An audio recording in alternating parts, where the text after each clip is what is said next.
first thing you want to do before working on any electrically driven air compressor is to make sure the compressor itself is turned off, the power to the compressor is turned off, and if possible, that the air compressor is unplugged from the power service.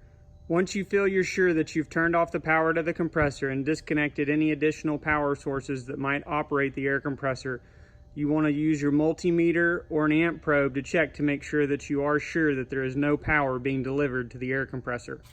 Use your multimeter to make sure that you don't have any operational power going to the compressor systems. Once you have verified this, you can move on to the next step of draining the tank or system pressure to make sure that the compressor is safe to operate.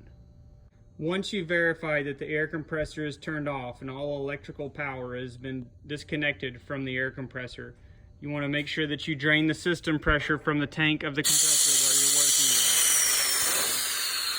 with. Make sure that this pressure has been drained down to zero. You can check by checking your tank pressure gauge to make sure that it reads zero. You can also check by pulling the tank safety valve to also make sure that there is no pressure left in the tank. The tank safety valve is typically located somewhere near the gauge. Once you've checked all these things, your compressor is now safe to work on. In this video, we're going to show you where the readings are on your compressor safety valve to be able to determine the correct pressure of the valve and the flow of the valve. All certified check valves have their certifications and markings stamped or etched into the side of the valve. As you can see here, this is a 250 psi valve capable of 214 SCFM.